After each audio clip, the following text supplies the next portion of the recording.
Halo pemirsa, kita sekarang sudah ada di dapur Evon Teknologi dan kabarnya akan melakukan demo masak roti tawar.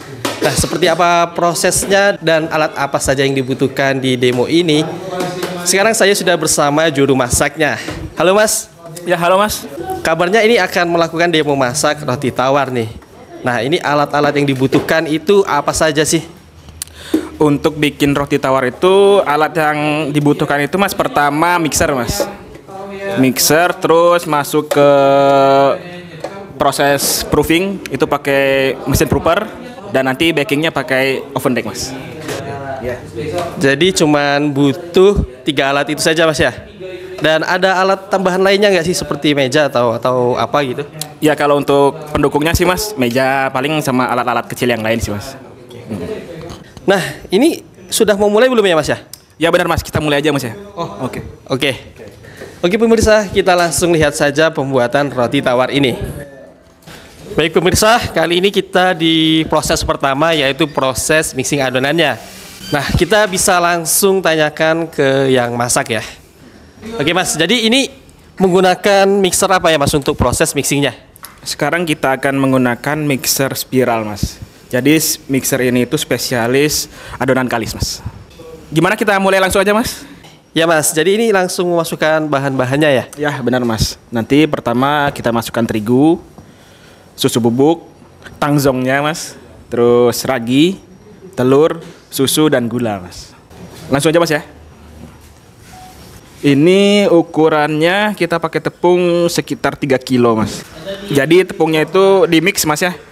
Pakai tepung protein sedang dan protein tinggi Mas. Baik pemirsa, jadi ini kita sudah memasukkan bahan-bahannya ke dalam mixer. Nah, ini kita pakai mixer kapasitas berapa ya Mas ya? Sekarang ini kita pakai yang kapasitas 20 liter Mas. Untuk maksimal tepungnya itu 8 kilo Mas. Nah, ini sekarang kita masukin tangzongnya Mas. Nah, ini tangzong ini apa ya Mas ya? Karena saya baru dengar tangzong ini. Nah, tangzong ini itu biang sebenarnya Mas. Cuman dia dibuat dengan teknik tangzong. Jadi penggunaan biang tangzong ini agar penyerapan airnya itu maksimal Mas.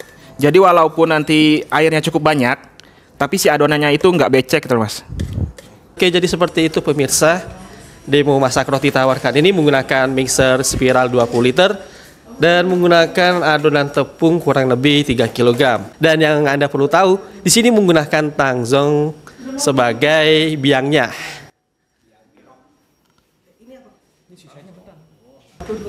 Oke Mas, jadi ini untuk waktu mixingnya kurang lebih butuh waktu berapa lama ya?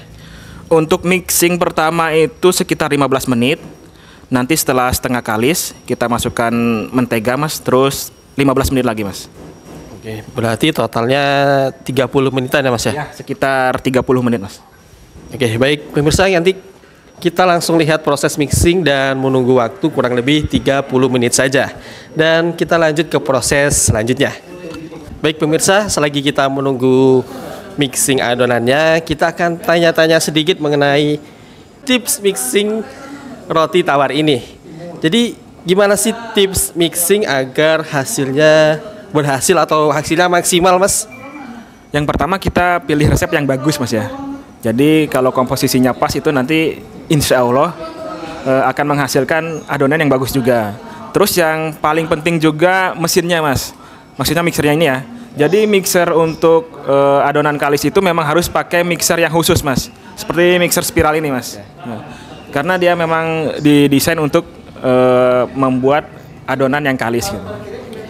Oke, jadi seperti itu pemirsa tips mixing dari sang juru masak untuk mixing roti tawar ini.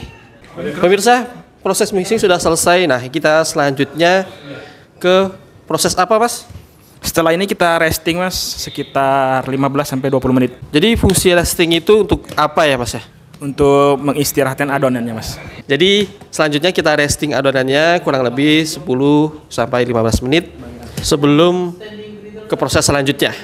Pemirsa, waktu resting ini sudah selesai. Nah, selanjutnya mau ngapain? Kita langsung tanyakan saja dengan Mas juru masaknya. Oke Mas, ini kita selanjutnya ngapain nih? Sekarang kita masuk ke proses pembagian adonan Mas. Jadi kita bagi adonannya untuk dimasukkan ke 6 loyang ini, Mas. Sekarang udah mulai ngebentuk buat dimasukin ke loyang, Mas. Nah, ini jangan lupa harus maksimal ya, Mas ya, mengeluarkan udara-udaranya itu. Wah, ini mengeluarkan udara itu fungsinya agar apa ya, Mas? Jadi supaya nanti si seratnya itu bagus, Mas, nanti. Rapat dan fluffy lah nanti jadinya, Mas.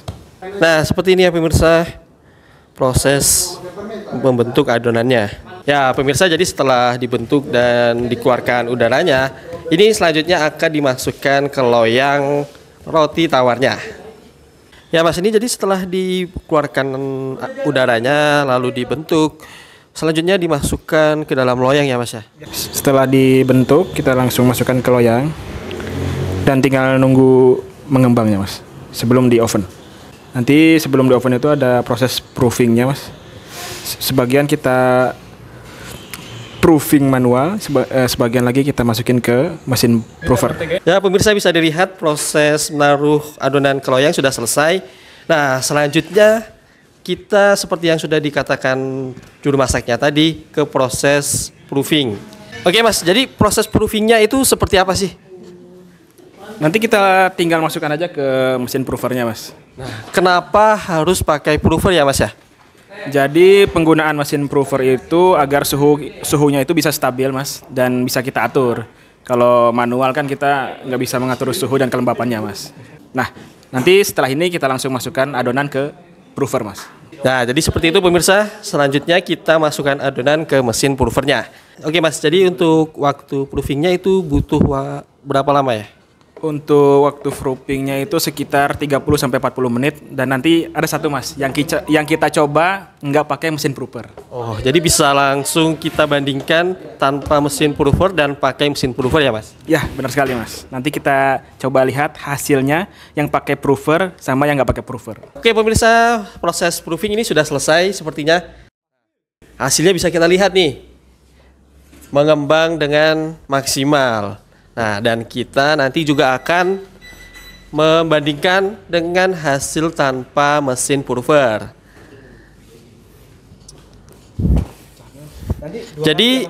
Jadi setelah ini proses selanjutnya diapakan ya, Mas ya? Setelah ini kita langsung oven, Mas. Langsung baking kita. Dan di sini kita akan menggunakan oven deck, Mas ya. Nah, itu kenapa harus pakai oven deck ya, Mas?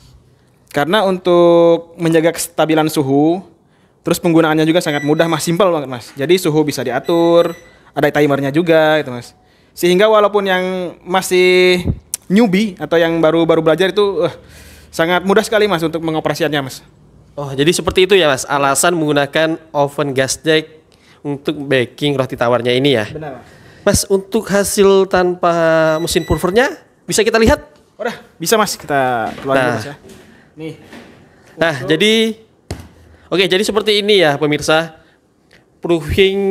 Proses proofing tanpa menggunakan mesin proofer. Bisa kita lihat perbandingannya ya.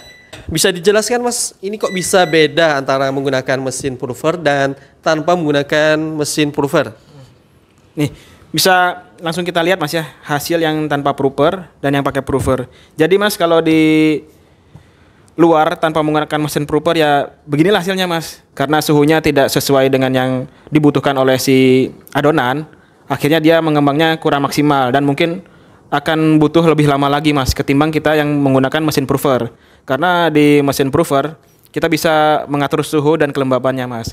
Sehingga untuk proses fermentasi dough-nya itu maksimal, Mas, dan lebih cepat gitu, Mas. Karena suhu dan kelembapannya tadi itu bisa kita atur. Nah, sekarang setelah ini, Mas, kita akan langsung oven. Oke pemirsa, setelah ini kita langsung oven rotinya menggunakan oven gas deck. Kita lihat prosesnya ya. Ini kita lihat langsung proses baking roti tawarnya yang setelah di-proofing tadi menggunakan oven gas deck. Ya, seperti yang sudah dijelaskan Mas juru masaknya tadi ya. Beberapa keunggulan menggunakan oven gas deck yaitu diantaranya pengatur suhu api atas bawah, apinya juga sudah terkontrol otomatis, dan juga sudah dilengkapi dengan fitur timernya. Oke, jadi bisa dilihat ya. Jadi untuk maksimalnya bisa 12 loyang roti tawar sekali baking. Oke, kita tunggu saja hasilnya seperti apa. Oke pemirsa, waktu baking sudah selesai ya. Dan bisa dilihat ini merupakan hasil dari baking menggunakan oven gas deck. Nah, baik pemirsa, kita sekarang sudah ke proses packing nih. Jadi packing yang baik untuk dijual tuh seperti apa sih, Mas? Jadi sebenarnya untuk sekarang itu yang penting packingnya itu kekinian, Mas. Kekinian, ya? Ya, biar dia lebih menarik gitu kan. Kalau yang biasa-biasa aja malah kayaknya kurang menarik gitu, Mas. Jadi kurang memicu peminat customer untuk membeli. Gitu. Ada contohnya, Mas? Bisa dilihat ke pemirsa yang nonton nih.